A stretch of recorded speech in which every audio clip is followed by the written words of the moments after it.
Good Thursday. Thursday. Welcome to another edition of the Sideline Junkies Thursday Night Throwdown. It's me, the big guy KG, sitting in with probably the biggest and bravest Culture Club fan I've ever met in my life.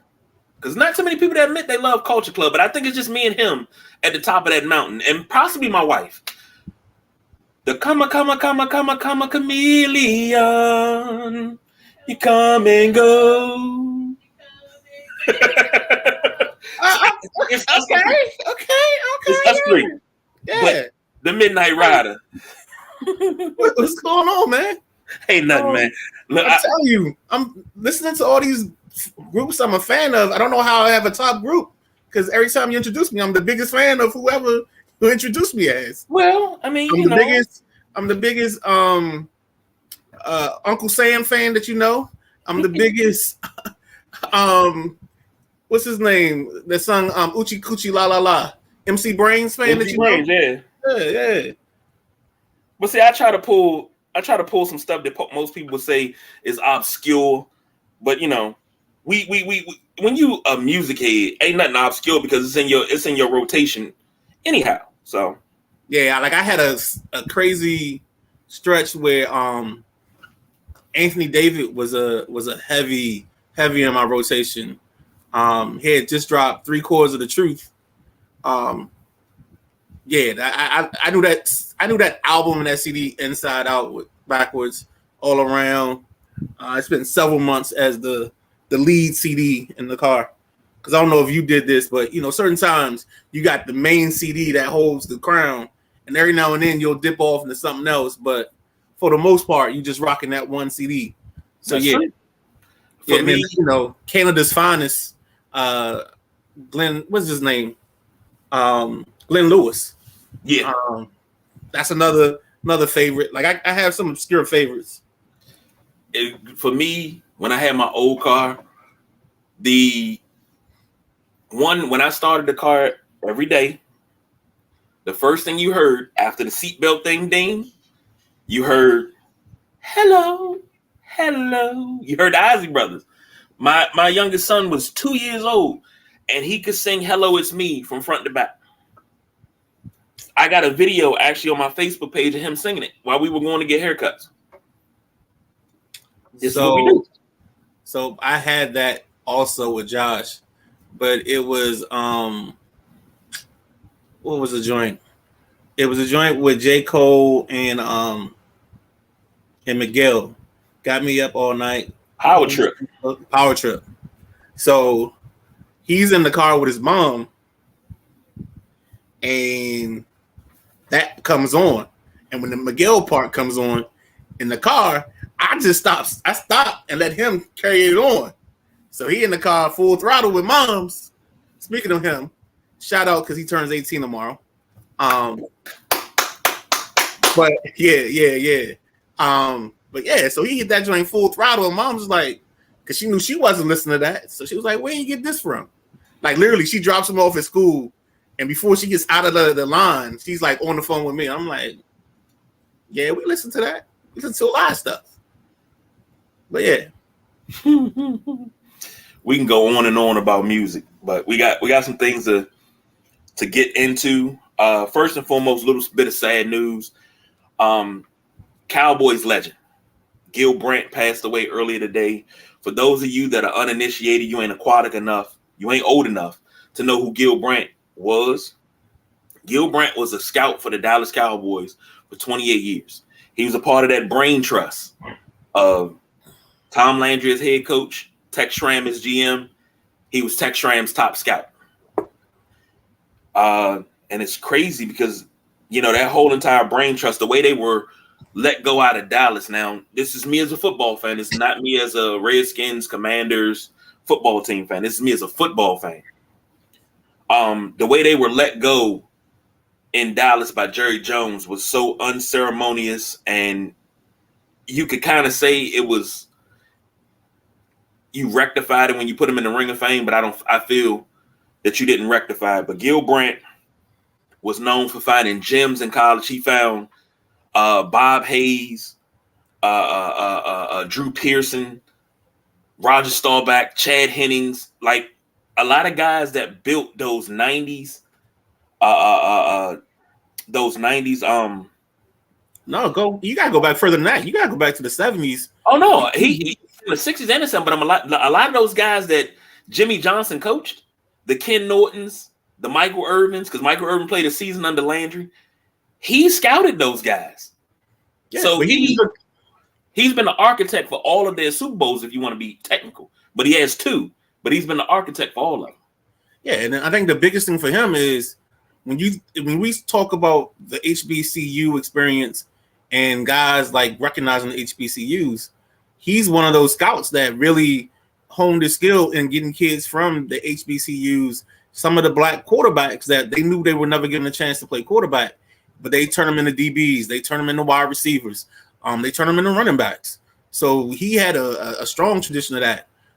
They in Pittsburgh were like 2 of the pioneers of that, on the forefront of going to the black college, getting a kid that's an athlete, knowing he's an athlete, and just putting them somewhere and just letting them flourish. Don't forget about Kansas City. Don't forget about Oakland. Okay. Because I know you know. So I'm not worried about it. I know you know. Lloyd Wells in Kansas City. That was the gentleman I was talking about a couple of weeks ago that should be in not only the Black College Football Hall of Fame, but in the Pro Football Hall of Fame for what he did for HBCUs and what he did for black players in the AFL as well as the NFL. Mel Blount, right? Huh? Mel Blount. Yeah. John Stallworth. Geez, out in Oakland, Art Shell. You're right. Yep. Art Shell went to he went to Maryland. What was it called? It wasn't University of Maryland Eastern Shore, but it was before that. Is that Maryland Polytech or something like that? It was something like that. But that's an HBCU. I never knew that was an HBCU until I started looking up Art Shell a few years ago, and I found out, damn, UMass an HBCU, really? So in Maryland we got we got Morgan, we got UMass, we got a couple of different ones. We got of course we got Howard and all that, but we got a couple of HBCUs in our own backyard. So, but Gil Brandt from 55 to 88, 33 years in the NFL as a scout, and made a damn good living at it. I followed him on Twitter, and I loved his commentary around draft time because a lot of guys that you weren't paying attention to, he was talking about. He's like you. He's looking at the guys that's not going first round. He's looking at the guys 3rd round and on. Oh, this guy's gonna be an impact guy. This, that's what he did. And everybody comes with controversy. Of course, he had the comments about Dwayne Haskins after his death. He apologized for him. Everybody has their controversy. But to say, the cat lived to 91. And he said that the year, his age of 90 was probably the best years of his life because he was having fun. So rest in peace to him. He used to do a show on Sirius XM. Yes. And it was, so at this time I was still at Enterprise, and they knew the rule. I had two rules with my car because at the time I was living in DC, and with DC they would ticket your car after 60 days if you had different tags, if you had out-of-state tags. So that would be the one kicker where if I started getting tickets, that was one reason why they got me out of the car. The second reason was if my Sirius XM subscription expired, I had to get out of that car. Nope, we can't drive this no more. I'm on the phone hey, yeah, they like, what's wrong, Ben? Yeah, the Sirius went out. But it's good. Yeah, I don't know what happened. It's gone. All right, we get your car tomorrow. All right, cool. So I drive down to Dulles, change my whole schedule, drive to Dulles, get a new car. So I wasn't, nah. I think I had every color Charger. I had every Sonata. Yeah. Life was good back in the day. Once upon a time. Yeah, buddy. Rose. Glad you did this thing. Because we're going to need everybody for this one. We got a good topic coming up tonight. Yeah, definitely comment. There we go. Bob Lilly, Mel Renfro, Rayfield Wright, just to name a few. Yeah. And that's all picked by Gil Brandt, you know? And then you go into it. He was smart enough to pick Roger Staubach because Roger Staubach had the commitment to the Navy. Right. And he was on a 6-year or whatever. Right. He had the wherewithal to pick Roger Staubach for future. He did that with Herschel Walker, who went to the USFL and dominated. Chad Hennings, who had an Air Force commitment, who wound up being a part of those that's when I said those 90s Dallas teams. You know, he had that thinking about the future, but his scouting techniques revolutionized scouting of the NFL as a whole. Using computers, the system breakdown of how every draft pick would fit into the team, just the way he did things. Ernie Crossy, who used to be the Baltimore Colts GM, he also used to be the GM of the New York Giants. They did a special, and he talked about George Young, who was a former GM of the Giants, using Dallas's system to build up the Giants in the 80s. Right, because then they have Harry Carson. He was like a small school guy. Mm-hmm. I think Jumbo was a big school guy. I'm trying to think of anybody else I can think of that was kind of off the radar on that team. They're wide receivers. I think Ingram and Stephen Baker were small school guys. But that's just me thinking off the top of my head, so that might not be accurate. But yeah, definitely, man. Most definitely. So rest in peace to him. Definitely.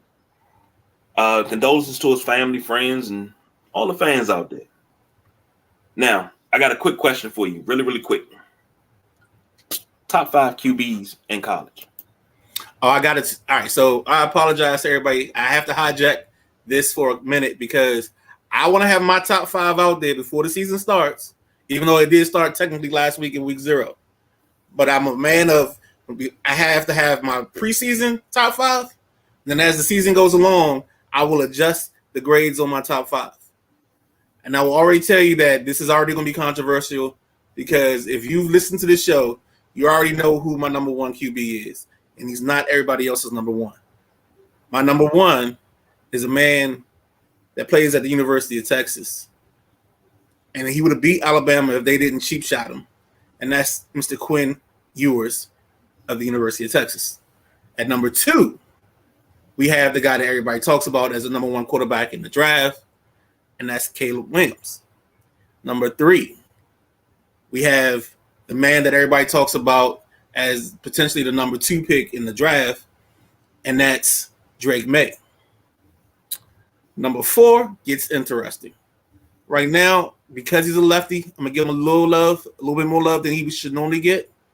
That's a kid out of Washington, Michael Penix Jr.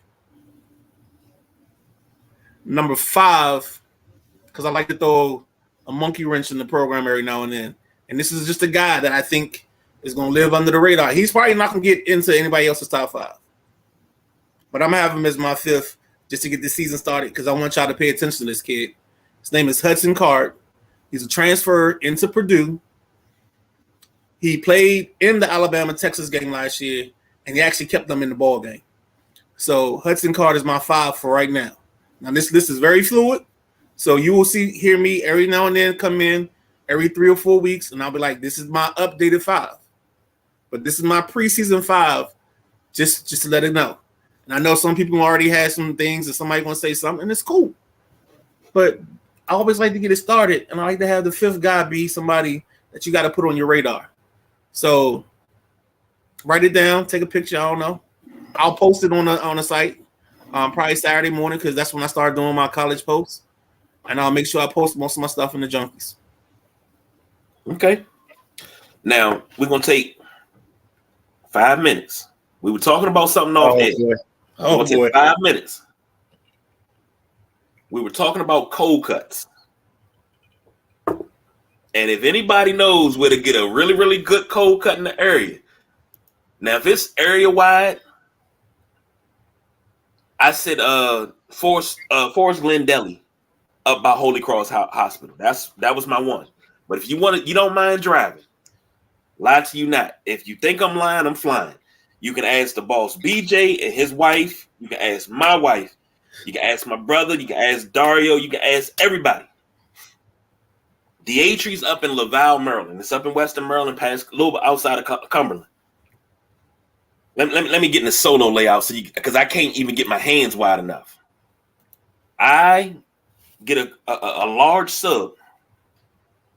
This big, that big round. Nothing but any kind of Italian sub. I mean, any kind of meat you want on it. Any kind of toppings. Only drawback. It may be your thing, not mine. But they normally use Miracle Whip. I ask for mayo, not Miracle Whip. But then they'll accommodate all the black olives you can eat. One of the best sandwiches I've ever had in my life. The Atree's in Laval.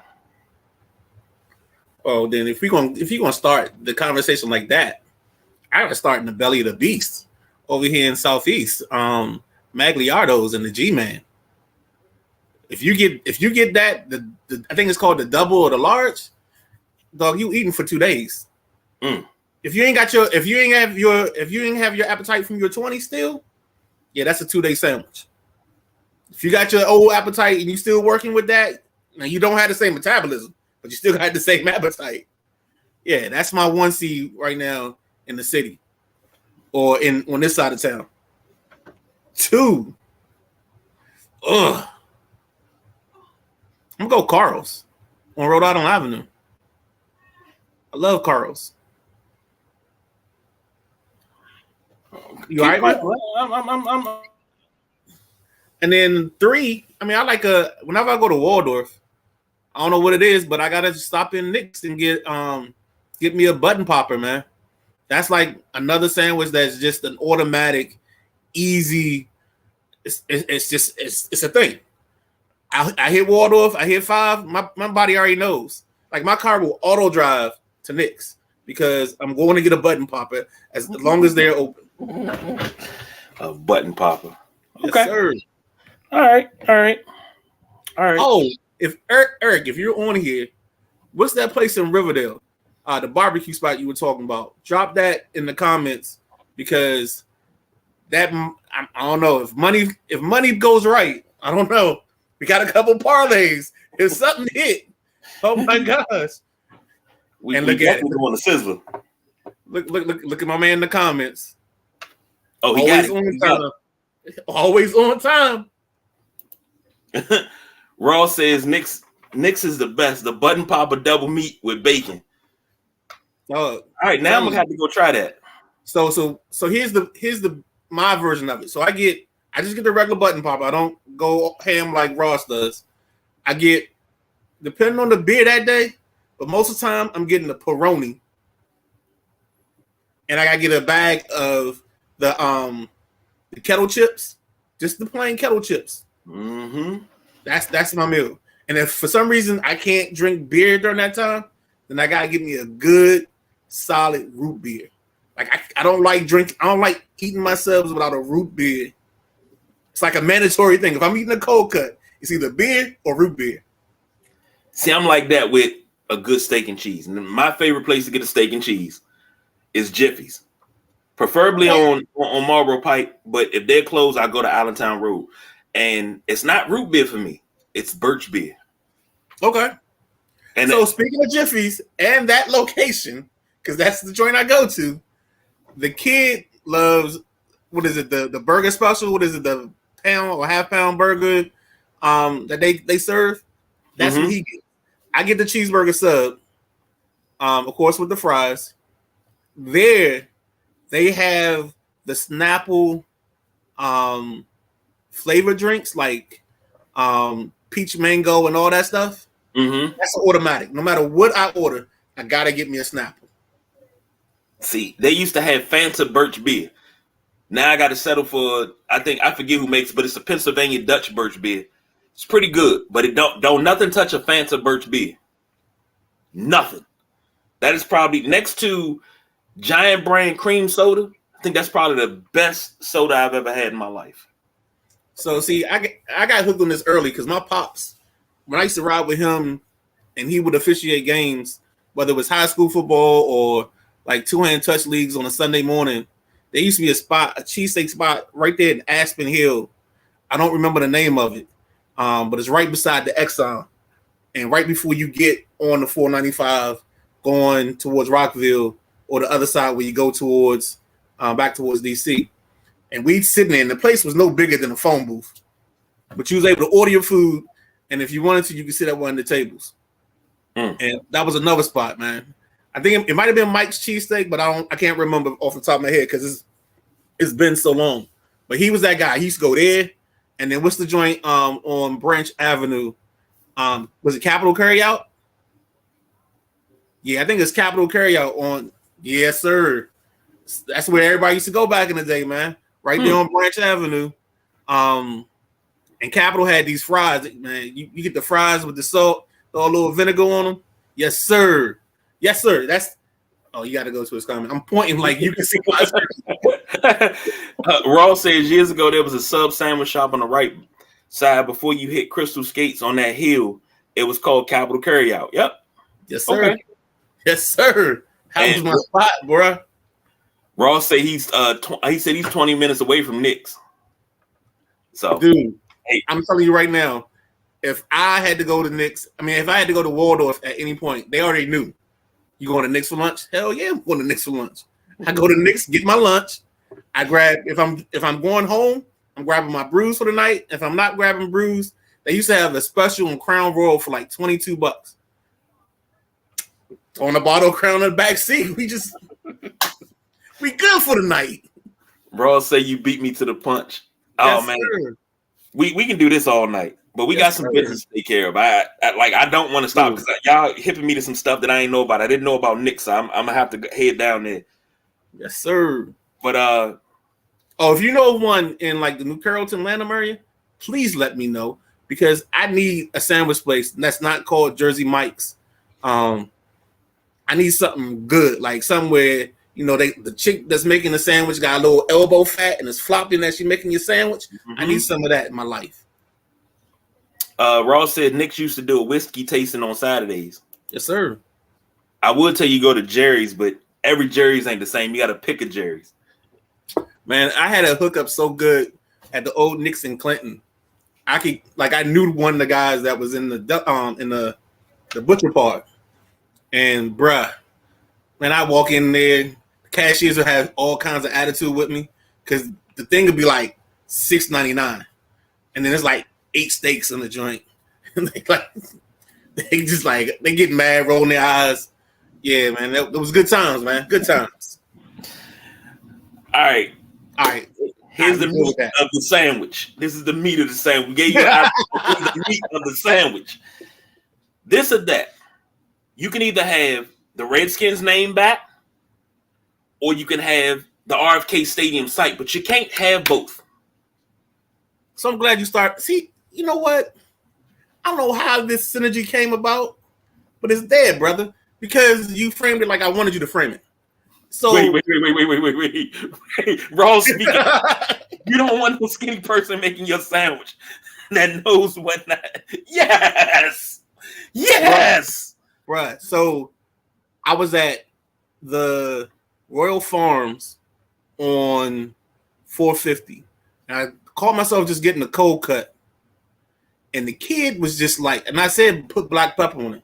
Man, this joker was just shaking the black pepper like, I'm like, dog, what you? I couldn't say nothing because I didn't know if it was my sandwich or not. But he just shaking the black pepper like it's nobody, like it's no end. And then like when I got the sandwich, I had to rearrange the sandwich to make it even edible. I was like, never again. That's why he was skinny. Ross said it right. He was a skinny dude. He didn't know how to make a sandwich. And now Utah goes up 7-0 on a bomb from Jaquan Daniels. I can't see who the receiver is. So it's 7-0, and that was I think that's at least a 50-yarder, maybe 60-yarder, 70-yarder. Oh wow, let's go! College football is back. Sorry. All right, here you go. RFK Stadium can't have both. Now let me frame this. Okay. Jason Wright came out and he put it to bed. He said the Redskin name will not be resurrected. It is done. It's over with. Stop it. Okay. This the group hold on, let me pull this up real quick. The group Native American Guardians Association has been branded a fake group by the team. Hold on. Say that again. It's official, huh? Say the name again. Native American Guardians Association. That don't sound odd to you? It sounded odd the first time I heard it. And they said a team official has branded them a fake group, but they're saying they're really real. Really, really. So let me put it this way. So there's a group of people that wear hats, and the hat says "Make America Great Again," and that's MAGA. This is Native Americans, and it's called that thing comes out to NAGA. Okay. Interesting. They have, at last report, 128,000 signatures to change the name back to Redskins. Now, I'll let you go first because I've already spoke on it on what I would take, but I'll let you go first. So I'm going to stick in some of laying the groundwork and foundation for some of this before I give my thoughts. So what I feel is amazing to me is that there's a group of people that are emotionally charged by this argument. They will give you every definition of the word. They will tell you that there are Native Americans that like the word. They're cool with it. They'll even tell you that, it represents honor and things of this nature. But I don't think they have the foresight to understand that some of the inroads that this team is making under new ownership is coming not just because Dan Snyder's gone. Dan Snyder is part of the thing. The other part of the equation is the name itself. So you're going to hustle backwards almost and lose some of this good intention, this endearment that you have with the public because you want to go back to a name that's not widely accepted. It's only because you grew up on it. And I'm going to tell you right now, if there's anybody that should be attached to this name because of the name and because of what it means to them, I'm probably one of those people. I grew up in this. It's like a gang almost. I mean, I started my first game, I was 5. I saw them beat the Raiders 38-35. 2 years later, I didn't miss a game in RFK Stadium besides the playoffs. I didn't miss a game until I went to college. I was there every week. Every week. I have so many memories built up with my dad, my uncle, my aunts, my family members, my cousins, the people that were in our section. The name is the name, but the feelings are still the same. It's still Washington. It's still the Commanders. And I don't understand why we can't let go of the name because it offends people. People aren't going to associate with it. And you can't do business on this name. If they go back to this name, you're going to see sponsors pull out. You're going to see stadium that's right now on the road and on the skids agrees for this stadium to go either Maryland, D.C., or Virginia. And people won't pause and take a step back because of the name itself. And I don't know why people don't understand this. So the reason we frame this question this way is because you're literally sacrificing going to the stadium at RFK or going back to the name, the Redskins. And now my mission to this, my course to this thing was a little circuitous. Yeah, I think that's the right way you say it. I took many ways to get here, went the roundabout way, not the most direct way, just in case you don't catch the word. And it's RFK. That's the only thing, that's the only answer to this. The name puts back up the walls, creates the distance, creates the unease. It creates a barrier to you getting to where you want to be. You can always have the memories. I trust me, I've got them all, dog. I was there for a little bit of everything. I saw 4th and 1, Daryl Green tipping the ball away. You know, I saw us go out early on Philly. Gerald Riggs with 2 long runs, probably the 2 longest runs of his Redskins career. And then all of a sudden, Randall Cunningham brings that team back and they win the ball game, like 42-35 or something like that on opening day. I've seen a lot of stuff in that stadium, man. A lot of Monday nights. I saw 820. And all those memories are still there. Whether the name is the Redskins, the team, the football team, Milli Vanilli, the Culture Club, the Commanders, the Salamanders, whatever. So like that's the whole part I don't get. It's like the memories will stay because can't nobody take those memories away from you. It's like I always argue with college football when they try to talk about, oh, we're stripping this team of their national championship. You can't take that memory away because it already happened. I saw it. And I saw everything that happened with this team as the Redskins.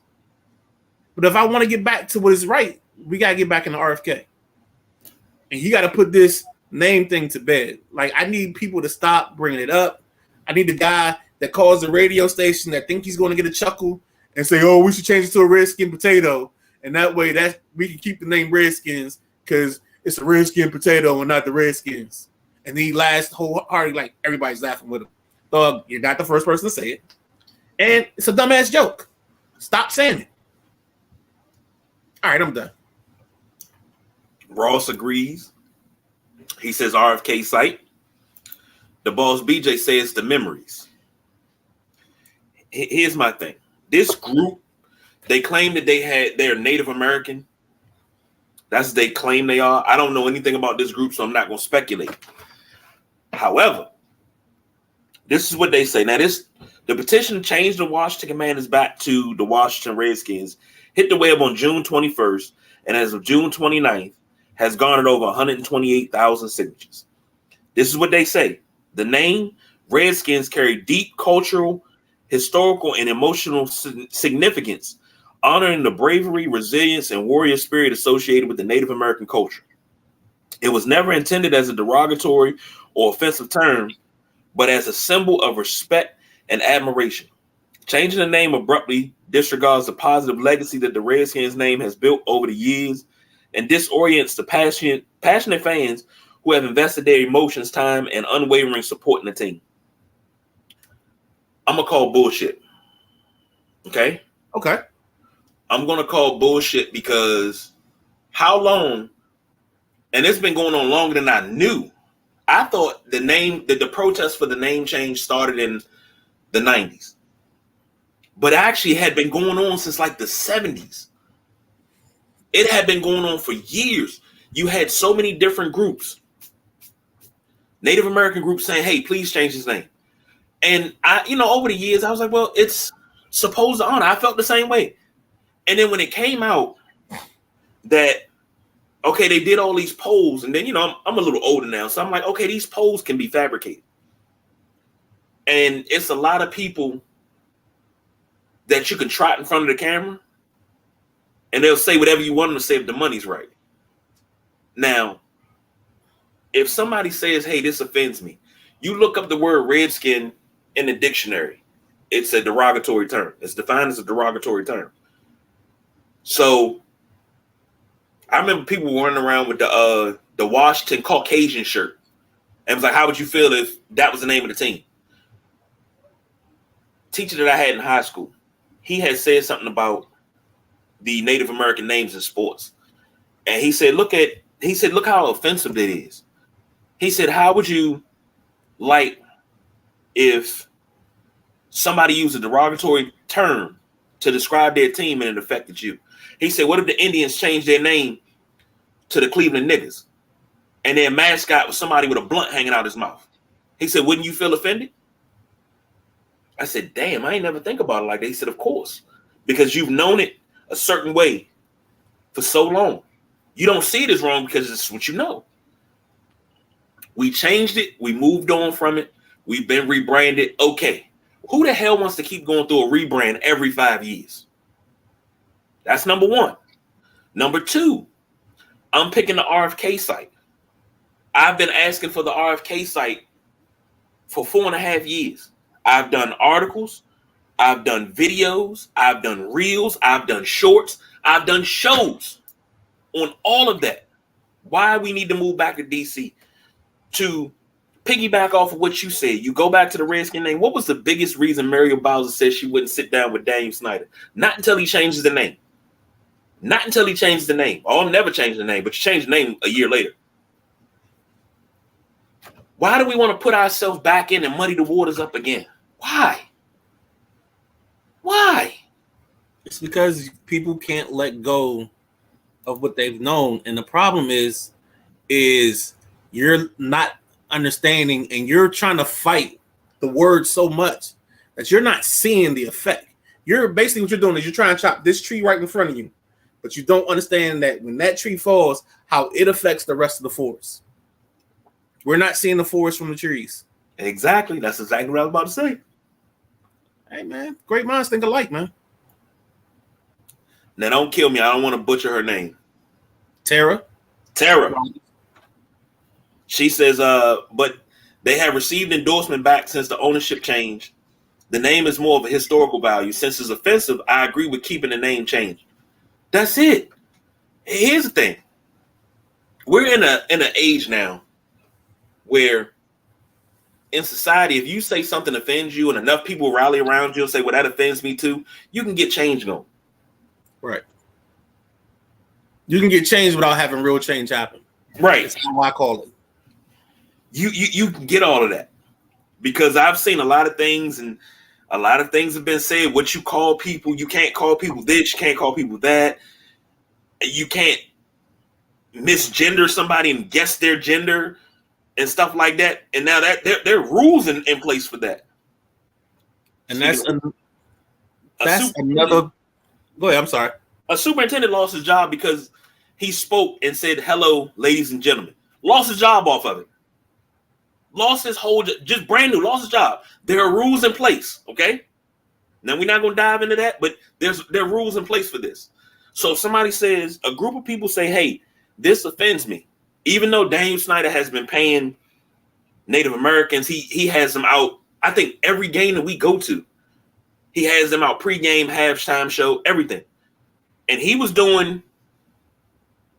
Well, he had that stretch where right after, the last time they had the little brouhaha with the name, he created that little society, that Native American society, where they would donate backhoes and all these different things to all these different reservations. And it was like once it simmered down that the name was okay and like everything was good, he stopped supporting it. He stopped giving them money. Like he basically shot himself in the foot. And he did that the whole time because he was such an idiot when it came to business and taking care of people. He had no people skills. It's crazy because, and the boss BJ can attest to this. Almost every game that we've been to over, I say the last 5 years, maybe 6, they've trotted out the family of Blackie Wetzel, who is the inspiration of the Redskin logo. And they trotted out his family, and we want to keep the logo the same because it's keeping our grandfather's legacy alive and this, that, and the other. Okay. But you have a small group that's down with it. But now you have an even larger group that's like, no, we can't do this anymore. And the boss BJ brought up a really, really good point right here. If they won the Super Bowl as the Washington flat screens, nobody would care. I agree. Because I've done the research. If you look at the protest of 1990, let's start in 1990. They protest around RFK Stadium. They protest everywhere they could about the Redskin name.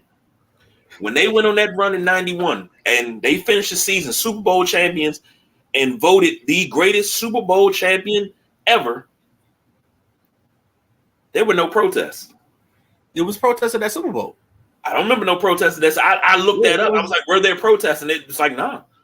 I thought B-Mitch said this, and I apologize if I'm wrong, but I remember him saying that there was a group outside the stadium protesting as they went in, but it kind of got pushed under the rug because they were on this Super Bowl run. So it really didn't get the media attention, but there were protests in that Super Bowl. And there have been several situations where they've had protests. And it's funny you brought up the family of Black Wetzel. Is that Blackie? Yeah, Blackie Wetzel. I remember when I was going to games, they would trot out like these 6 or 7 Indian chiefs. I don't know if they were the same guys every week or not, but like they would have some kind of leather jacket on or some kind of jacket representing either their tribe or their culture or whatever. And like Dan Snyder would put them up somewhere and they would always, like the camera always found them. They'd say hi and it'd be like during the second quarter, during a TV timeout. And like that was their way of pacifying you that the name was okay. And it's just sad that we have to have this conversation over and over again, and people still just trying to give you the definition. Oh, it's this, it's not this, it wasn't meant this way. That doesn't matter because somebody's offended. And it's just funny to me that a group of people that are offended because of a name that we get called, a name that other groups get called, you're just like, oh, it's not that offensive to them. They said it's not because of this survey. They said it's not because of this. It's like, dude, if it offends, it offends. Whether it's them or there's other people, somebody's going to find a reason not to do business with you, and that's not what you want. Here's the thing. If you go look up, you can go on on Wikipedia, you can go look it up on the internet. And the boss BJ said they said it's not. Right. That's my favorite line. If you go look it up, and the I think what kind of pushes it further is knowing that George Preston Marshall was a noted racist. Mm-hmm. I think that pushes it further. Now, remember, this team was known as the Boston Braves. Then they became the Boston Redskins. Then they became the Washington Redskins. Now they say they changed from the Braves because they wanted to not be associated with the baseball team. They changed the Redskins, but they kept the Native American imagery to honor their coach, William Henry Lone Star Dietz, who claimed to be a Native American, but over the years that's been debated. So you get the revamped logo in 72. Now, granted, when they came up with football team, I said we couldn't have came up with nothing better than this. Like this, it should have been something in the can just in case. You should have had something loaded just in case. But you got to remember, when your boy came out and said, I will never, ever change the name, there was a guy in, I don't know if he was in Northern Virginia or if he was in Maryland, but there's a guy that went out and took all the, filed for trademarks on all the possible name replacements, all the ones that made sense. So then because he made it that way, so if Dan Snyder was going to change the name and wanted to use one of those names, Dan Snyder had to pay him for the trademark. So there's a list of names that we would never or could never have because this guy had a trademark and a patent on those names. He was from VA. There you go. Mm-hmm. She on it. She on it. She might have to come on and be Joe the Fan on Tuesday. She can't talk right now. That's quote unquote what I heard. She don't have a voice. Hot tea and lemon. Have you right by Tuesday. She says he was looking for a payout. Yeah, and that's a smart way to get one. Here's my thing. When we went away, hush, Bama. Hey, it took her. Hold on, how many comments we got? We got 5 comments before I got called a Bama. I'm doing good. But I just thought we could have built up something better than football. And you know, I'm cool with the football team because that gimmick I Uh, hated that. oh no, you know why I loved it? Because Dallas fans like, y'all ain't got no name. Y'all a team with no name. And I said, you know what's gonna happen? Y'all keep calling us that. I said, we are the Arya Stark of the NFL. We are a team with no name. That's what we are. And what do? We won a division that year. We smashed the Cowboys. We smashed Cowboys twice and won the division. We've beaten the Cowboys more in the last 3 years than we did, I think, the last 5 years as the Redskins. So, I mean, this is why I'm okay with it. I hate a football team just because when I look at the standings, I don't want to see football team. I want to see a now. I want to see something that actually talks about a team. And I didn't care. I mean, I'll be honest. I'm not even that pissed off about Commanders. Does it work? Maybe not. But we got a name. I'm cool with it. And I really think if their marketing is right, they're going to let this ride out for 6 or 7 years as the Commanders. Let it test. It's like a test balloon. If they have success on the field, let's see how much people complain about the name after the success on the field. And if you don't, your perfect launch is new team, new us, new building, new name. Yeah. You can't mess that up. If somebody wants to complain about a launch, then you can't screw that launch up. No. And Boss BJ says, I actually like the WTF name. A lot of people did. I was one of them. It grew on me. Gave a soccer club field. Washington. That's why I didn't like it. And he said that should have been the name. Now, here's my thing. What worried me the most with the name change, it wasn't because of the name change. It was, what do we call headquarters now? You know, now, of course, they're going with the command center and all that. People are still calling it Redskins Park. They may not be calling it that on the air, but people say, oh, yeah, they're down at Redskins Park. Dude, and even no matter what the name is, what's going to happen is somebody's going to sponsor it, and it's going to be such and such a park. Yeah. It's going to be Amazon Park, home of the Redskins. Hold on. Here's what's crazy, though. This is what most people didn't know, but you got to spot it in the videos. And here's the Boss BJ with the goal. Gola! Let go. I'm sorry. I watched a couple of videos after the name change. This is like when they were branded the Commanders. If you look inside the bubble, the end zone still say Redskins. Is still a Redskin logo in the middle of the bubble on the inside of the yard line. They probably were too cheap to change it. But that's why I'm like, okay. But nobody sees it. You very rarely get to see inside the bubble. Right. But Miss Rogers says people still call the Wizards the Bullets. They do.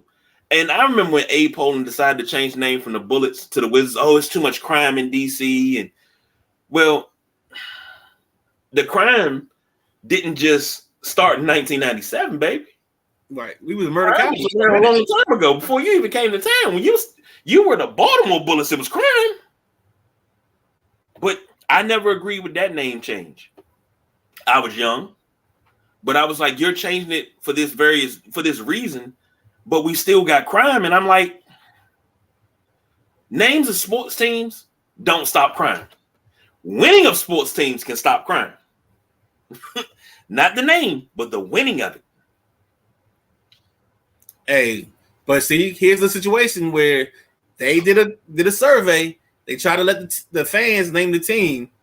We got down to the finals, and Sea Dogs was one of the names in the finals. That's how we ended up with Wizards.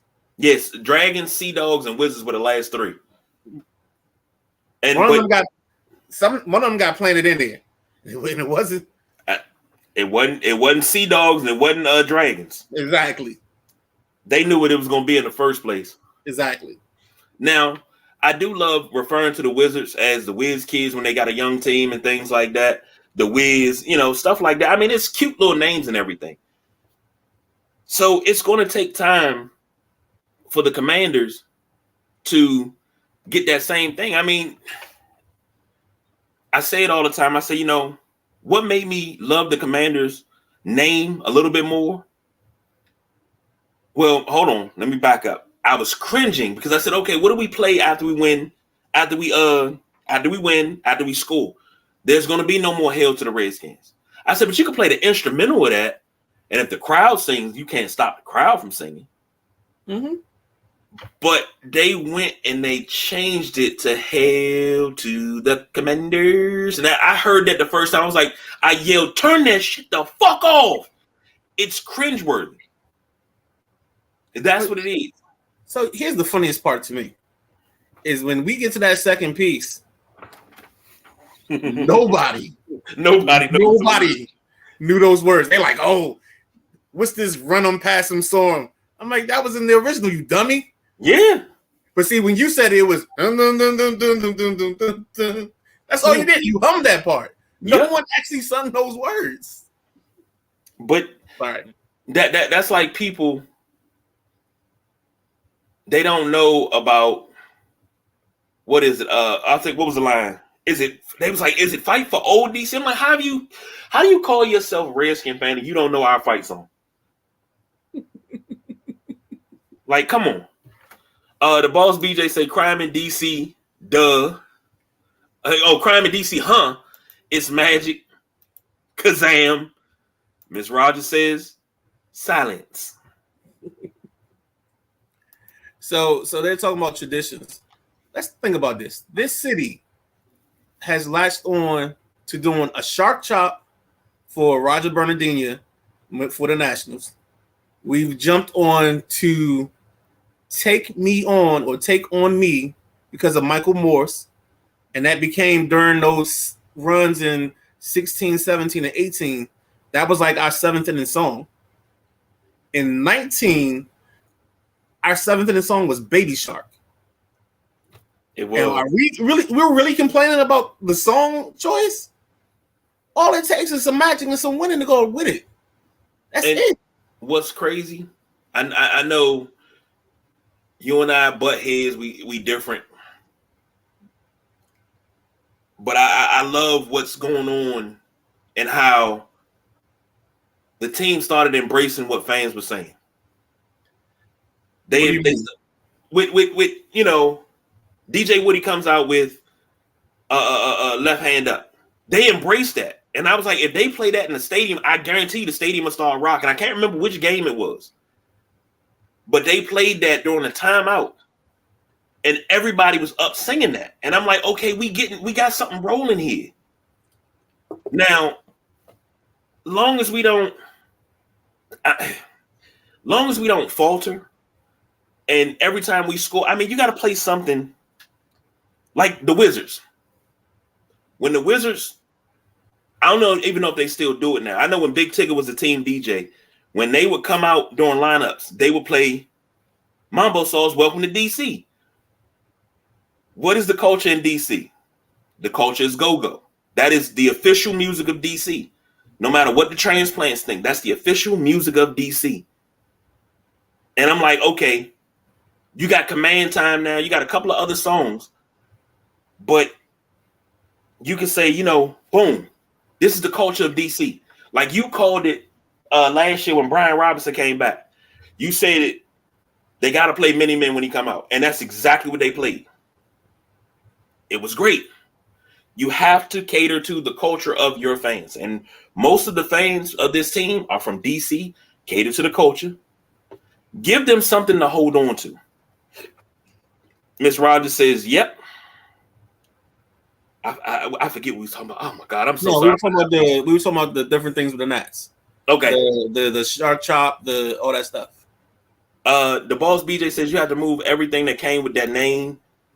The songs too. Hail to the Redskins has to be retired. The spears, the feathers. But here's the crazy part. When we do our homecoming game, what uniform are we supposed to wear now? Because you can't wear the 1932 uniform anymore. I think you just, honestly, I say we do away with the quote unquote homecoming game to begin with. I think you just have alumni week where the guys come back.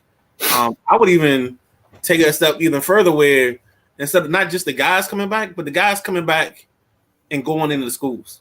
Like that's how you build this thing back up. Is we can't just be worried about Joe the fan that's 25, that's 35. We gotta get the kid that's in second grade, and he's trying to figure out, does he want a Lamar Jackson jersey or does he want a Terry McLaurin? Like we finally got to a point where we have players that are stalwarts and that are good, that are going to be on that top 100 list. And now we need fans to start identifying with those players. They have to be their versions of Art Monk, their versions of Ricky Sanders.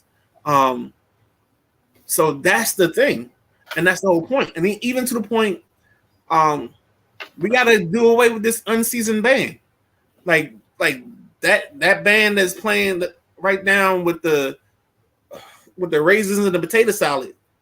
We got to get away from that and get back. Like I think one of the biggest overtures that this group has to make to get some of the sound back for this team is they have to reach out to the old band members, and it has to start with either Jason Wright or it has to start with ownership, and they have to reach out, open the envelope. I mean, not envelope, but open that hand and say, hey, we want you guys to come back. I know you had a terrible experience when you left, but we want to do right by you. Here's an open door. Please come to the games. Please give us your talents again. Something. Because they have to get it back. Because that's a big thing of it. Like, I watched that band come across the sidelines there, and I'm like, it ain't no funk in that. Ain't no funk left in that trunk. Yeah. The boss BJ said Commanders green. Oh boy. No. He said the band in capital letters has to go. Bring a tank on the field. No, because that's when we're on the field, BJ. Shoot the section that doesn't produce them. Miss Rogers brings up a good point. Now, if we the whole thing is we got we got RFK or the Redskins name. We all picked RFK. No. Now, I think the cheerleaders should come back because they were the first ladies of football. This is a different regime. No. Because I'm saying no because I just don't see this in this day and time. I don't see them going to that. Just because of the climate of our world. The pronouns, the extra genders. I think you're pansexual, semisexual, sapiosexual, third section, Homo sapien sexual. I don't know what it is, but like it's like 45 genders out there. After we just only had 2 for like hundreds of years, all of a sudden it expanded. So I don't know. And that's another reason why I think this team was going to struggle getting back into DC is because of the multi-gender DC council. I'll get to that. I see it. I heard of the multi-gender council that we have is another reason why the Redskins name isn't going to work in this thing. To Tara's point, I don't disagree with you. I think really what the issue was trying to do something outside of Snyder. But I don't know how you put the toothpaste back in the bottle. And if you got an idea, I'd love to hear it. But yes, you can call them cheerleaders again and you can have that. But how do we get back to that after we had the command force in place? Like, do we deconstruct that? I'm asking questions. No, because you just like you have. Or do they go back to being the dudes that run out with the flags, and then the ladies do the First Ladies of Washington thing? No, you can still have the command force because they're okay, but you still have the First Ladies of Washington, which are cheerleaders. You have both because you have and the First Ladies of Washington were always in the community. Let's just say that. They were always in the community. They were showing up at schools, events, everything. They were the ambassadors of the team. That's why I say bring them back. It's not because of eye candy and nothing like. I say bring them back because they were the ambassadors of the team. They were the faces that you saw on a regular basis. But just like NBA teams have cheerleaders, you'll have your Laker girls, but then you'll have a dance team. Okay. You can have both. And the boss BJ says no cheerleaders. No. I think cheerleaders have to come back like 2 years. Like I think it has to be a window, and then let them get their feet settled. Because I think the temperature will be different once Josh and company get settled. I think you couldn't do it this year anyway because they came in like 5 weeks ago. Yeah. And he says they should have an exhibition game during halftime in Navy versus Notre Dame. I mean, that Navy versus Notre Dame wasn't a game anyway because Notre Dame beat the brakes off of Navy. But anyway, made my weekend good. Anyway, so we all pretty much, all of us here are pretty much settled. If you feel different and you would prefer the Redskins name, don't hesitate to hit us up. Sideline Junkies podcast on the Facebook, Sideline Junkies 24/7 if you're part of the group, Sideline Junkies 247@gmail.com. You can email us, shoot a text, whatever. If you feel different, if you want the Redskin name back and you like screw RFK, if that's how you feel, that's how you feel. The boss BJ said, letting the local kids play on the field. Yeah, they should. They were doing that too. They used to do that all the time. Yeah. Oh, Jesus, what is this kid doing? And let's not forget this. You say, and boss BJ said, get a taste of the big game. They should. They should do that again. $40 million. Hold on. Before you go there, I think they should have a program like wherever they build the new facility. I think they should build it out to at least a 10,000 person venue. And whether it's Virginia, whether it's in Maryland, whether it's in DC, whatever city they're in, that high school playoff series should be run through that building, through that facility for that purpose. Agreed. And then when you have the big games, that's another place where you should do, again, like if it's the Mathla versus St. John, and that's one of those games where we know we won't expect a big crowd. Well, that's another situation where we put this in that facility. If it's in Virginia and it's Robinson versus whatever TC Williams is called now, and it goes in that building because that's the big game of the year. What, they ain't calling TC Williams no more? Nah, I think it's something else. I don't know what they calling them Titans now. Wow. And the ball, he says, I'm talking about Notre Dame. That's crazy. That's crazy. I'm not even gonna touch that. That's crazy. Fine. The venue has to be in DC. This is a multi-year community rebuild. Oh, it's called Alexandria Public School. Why did we go away from TC Williams? I don't know. Oh, Lord. Now I'm going to have to look that up. I didn't know that. I mean, geez. That's a lot of stuff. Never mind. I'm not going to start messing with that. I'm going to leave that alone. Leave that alone. Nah, Alexandria City High School. Wow. Let's get away from that part of this. Okay. Yeah. All right, here we go. Because we want to get another Hush Bama. Yeah. Oh, the same reason for the Redskins name change. Did not know that. That's wild. Did not know that. I just learned something new. Maybe, just maybe, when we talk, if they build, let's say they revitalize the RFK site, they build it up to a nice capacity stadium. You know what we could do? Resurrect the Turkey Bowl. Okay, yeah. Resurrect. You know what? They changed that so much. I think they still have the Turkey Bowl, but then they also have like this DC state title where the schools in the city all get to play each other's and get some more exposure that way. It's like the DCSSAA. It's a lot of letters in the name of it, but yeah. Because the private schools and the public schools don't play each other, but they play each other in the Turkey Bowl. Well, they play each other. No, well, that was old school. Then it became all public schools. So like after like 89 or 90, it just became the DC public schools playing each other, and that's how it was. I think there was like a big fight one year, and they scrapped that. Really, really, really bad fight that resulted in some shooting. I Right. do remember that, and it broke my heart because I always look forward to the Turkey Bowl. That's how you knew it was Thanksgiving. You had the Turkey Bowl, you had the Bayou Classic. It was everything all in that same weekend. Yep. So, the boss BJ says, segregationist, and that's why I was renamed.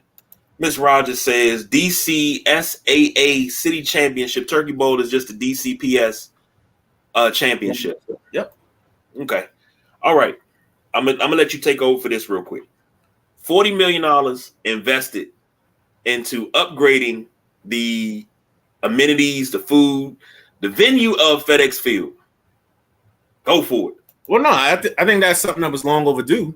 Like if you read some of the articles, like the first time that they did anything with that building was like 22 years after they were involved under Snyder, and now we're at a point where this guy's been here for 5 weeks and he's trying to cram probably what should have taken the whole offseason worth of work into the stadium into the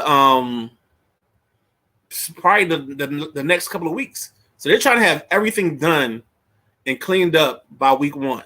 So this is where the fans don't have to be patient because maybe not all the things are in place that they want to do, but they want to have different suites with different themes. They want to have different food vendors. They're really trying to go all out for this experience. And if that experience is anything close to training camp, I think that people here will totally and thoroughly enjoy what they're going to get. Will there be complaints? Yes. Somebody's going to have a hot dog that isn't done completely. Somebody's going to get a drink that's not quite cold or the ice is melted. Somebody's going to get a beer that's a little flat. Will that happen? Yes. You're going to have your one-offs here and there. I used to have a manager that had a thought process of there's 5% in the world that you can't satisfy at all. So what we do is we ignore that 5% and harness our efforts on the 90% or the 95% we got left to do our best to keep them satisfied, keep them happy, and make sure they come back. Because they're the people that are going to spend the money, not that 5% that's going to always be dissatisfied. So I know they did new video boards. You saw that if you've been out for the first 2 preseason games. I know they redid the sound, and everything I heard on TV sounded great. Like you actually understood what the person was saying, not the muffled.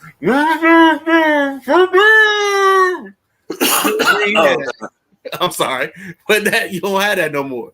So, actually, there's a funny bit in like this random Patton Oswalt stand-up comedy special. He was talking about he used to DJ weddings, and they were only people that still use tapes or cassettes. And like by the time they used the cassettes, they were so old, like the songs would be all muffled. That's how FedEx used to sound. And that was even like 20 years ago when I was still going. But I think the upgrades are great. I know they're doing some work on the concourses. I think you're going to see some things. There's going to be some things painted. Like they're going to have a great unveiling coming week 1. I know they're going to try to impress and do their best. But all I'm going to say is be patient because you got to think about it. They probably only had 6 to 8 weeks of trying to get done what they wanted to get done because the process took so long. The boss BJ says long needed for FedEx. Snyder ran that thing into the ground. Food vendors were horrible. Hopefully they stop serving Shock Top because I think that's probably one of the nastiest beers you ever drink. They need an escalator from Morgan Boulevard to the stadium. I agree with that. That walk, it's good until you start hitting that hill and then you're like, all right, if we get to stay, I need something to drink. Damn. Well, I think started. Just be prepared because if somebody's going week 1, I would love to hear what happens. But I wouldn't be surprised if there may be some buses sitting at the subway to bring people over. And maybe they do it as a trial, and maybe they don't. But that's another way for them to ingratiate themselves with the fans. Ms. Rogers says, as a former worker of RFK, the fans came for the game, food, and vendors. We made sure we had a great time at the stadium. I wish, because the last couple of times we went to the stadium. Let me see. what was it? Was it the last time? The last time I had some nachos. I had some That was a Titans game on your birthday. Yeah. Last year. And I had this. I looked at the guy that was behind me. His nachos was like this big. Mine was like this. I was like, well, how come I didn't get what he got? It's only one side. He went somewhere else. Yeah. So, we went right outside the concourse. We were right outside on our concourse. But you said they revamping the concourse. Here's something that I thought about. What does that mean for not only the Sean Taylor installation, but his locker as well that's on the concourse? I mean, I think more than likely they're going to keep that in place because they just arrived in the building 6 weeks ago or 8 weeks ago. So they're going to do what they can to touch up things and stuff like that. I think they're going to look at in all honesty, at the end of the season when they can have time to figure out what they want to place, how they want to fix things, how they want to change things. I didn't like that. I believe it was Jim Zorn that had it done. Jim Zorn removed Sean Taylor's locker out of the locker room. I didn't like that part. He moved his locker out of the locker room at Redskin Park. I didn't like that. It's like almost, and he had it put in storage. And it was almost like you was trying to erase him, like he was still fresh in everybody's mind. And you're trying to erase him, like that was a real dick move, in my opinion. Like I really bristled at that. I think that guy was so overwhelmed in the moment that he probably had no consciousness and no idea of what Sean Taylor meant to the city because, I mean, again, in his opening press conference, he was talking about the maroon and black. Get them all buckled up in the maroon and black. And then, I mean, let's even go back a step further. Dan came to him and was like, go get a suit. You the head coach. He's like, oh, okay. True. Come on. And, he also had a problem with Clinton Porter. Clinton Porter said this, and a couple other players on that team said it, that if you didn't do Bible study with them, he wasn't really banging with you like that. And that's sad, man. Yeah, that's very sad because you had a very talented team and you could have went far. You could have did some things. But you know what? That explains when you go from 6-2 to 8-8 because you lose a squad with stuff like that. Yeah. Oh, well, those guys were drinking Hennessy and things like that. We come to the end of the show. This Utah kid, Nate Johnson, if he can learn how to throw, oh my gosh. In 2 years, he might be on the top 5. Wow. That's a prestigious honor. Man. Just talking about this alone, it's got me thinking. I hope we are closer to RFK being the home of the Washington Commanders. I'm hoping that we're more closer to that than we are to this name change. Just a thought. Boss, expand on what you're talking about. NFL isn't going to do anything about Arizona, huh? Yeah. What you talking about? What you got there? Is he talking about the fact that they're tanking? I mean, everybody tanks. I mean, well, and you know what? To back it up a little bit about the NFL not doing anything, we were talking about cheerleaders earlier. Oh, he said they're tanking. Arizona tanking. Yeah. They're not gonna do anything about that. I mean, yeah. Because they still gonna get their revenue share. And they're just gonna be bad. Because I think the question becomes, because they're trading Kyler. I don't care what anybody says. Yeah, so they'll let him sit on a pup, and what they'll do is they'll be 1-14 or whatever. They may play him in the last week or two, just so people can see him run around and be healthy, and then put him back in the box, and there you go, and be done with it. And then the thing that we got to worry about as fans is hoping that Houston plays decent enough football that they don't land in the top 5, because the Arizona Cardinals have Houston's pick as well. And like with most of the early mocks, it's Arizona picking 1, Arizona picking 2. So they have Arizona picking the quarterback at 1. Well, actually, no. The websites aren't that smart. They have them picking a defensive player at 1 and then picking Marvin Harrison Jr. at 2. But we all know that's going to be more so Caleb Williams and Marvin Harrison Jr. 1 and 2. Yeah. Because they're not quite yet on the ready, and they're not hip to the Midnight Rider top 5 college quarterbacks, where there's a man at number 1 that plays for Texas, Quinn Ewers. I'm sorry. I'll say this, and I'm honest. Arizona, and I've seen this across different sports. Arizona, the Oakland A's. Right. I seen the game with the Seattle Storm playing against the Chicago A's. They had 15 seconds left, down by 5, and they just kind of gave up. I feel that was a tank job. You're right. Until rules are put in place, tanking's going to happen because you know why? The Sixers tanked on purpose for how many years in a row? Trust the process, they said. The Orioles did it, and then they just happened to have, when they did their tanking, they had a good GM in place. And Mike Elias should probably be executive of the year. Well, not even should, and probably he is executive of the year unless they're high.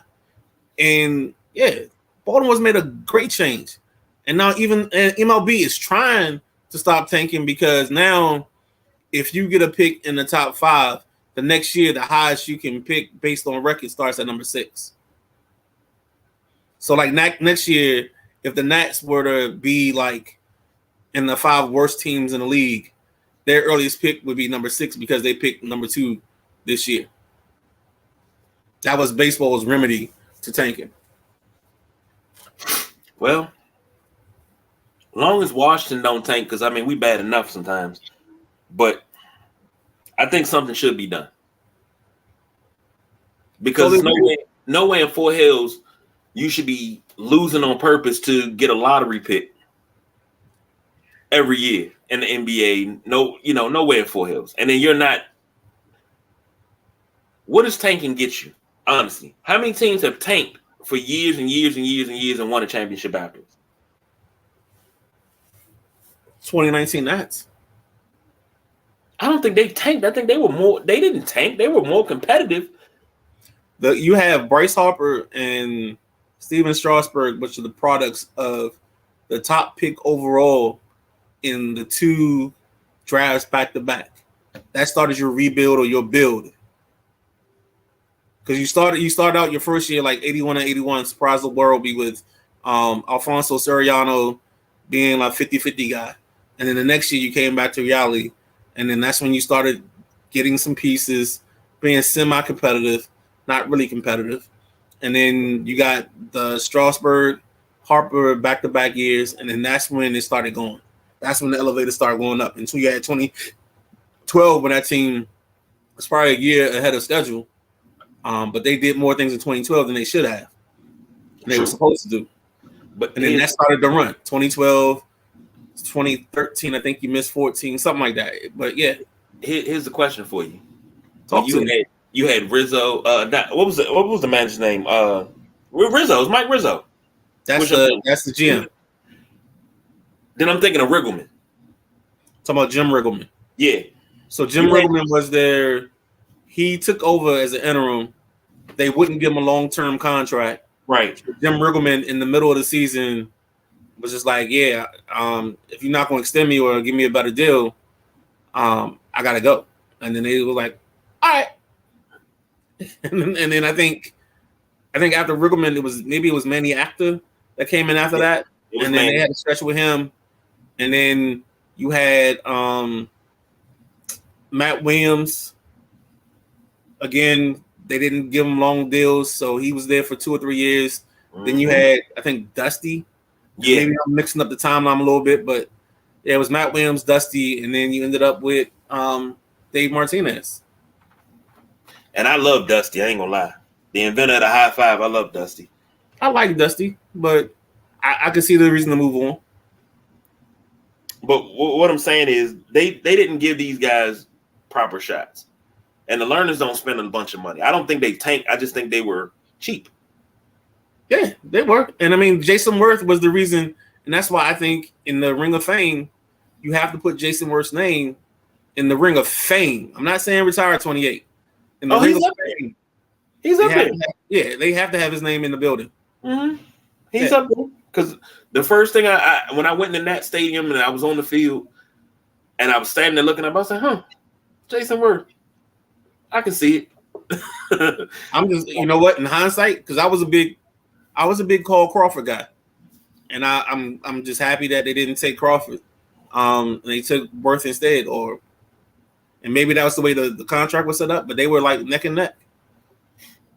Well, we there you go. Come on, just say it. We can go on and on, on and on and on, on and on and on. I do. Check it out to the brick of dawn. Man, let's go ahead and get up out of here because I'm not even gonna do it because I'm about to start picking. It's like a scab, man. Just want to pick at it. But ladies and gentlemen, thank you for joining us tonight. Like I said before, if you disagree or you agree, whatever your stance is, I would love to know what it is. Either you're picking the RFK site to play at permanently, or you're picking the Redskins to bring back the Redskins name. You can't have both. And there's a post on our website, Sideline Junkie. I'm not our website, but on our Facebook page that talks about this. So if you go in, jump in, throw your comment in. If you want to jump in the chat, the Sideline Junkies chat, drop your comment there. Anywhere you go, you can leave us a word, a thought, a comment, and we'll take it from there and we'll respond to you. We like having open conversations. Nobody's one way is the right way. And you know what? I'm gonna take it even one step further. I'm gonna turn it into a poll question on Twitter and Facebook, and I think I can do it on Instagram as well in the stories. So check that. Check that out. Don't forget if you are YouTubers, click like, hit subscribe, so that way you get the notification automatically. If not, I'm just gonna tag you if I know you, and you're just gonna be in the first part of every episode. Your name is getting tagged, so let's do it. Well, ladies and gentlemen, we got to get up out of here. As always, yesterday actually marked 3 years since the passing of Coach John Thompson, and we finish the show with one of his lines every night. We don't do no overtime, y'all. For the Midnight Rider, I'm the big guy KG. Like I said, we don't do no overtime. We are out of here.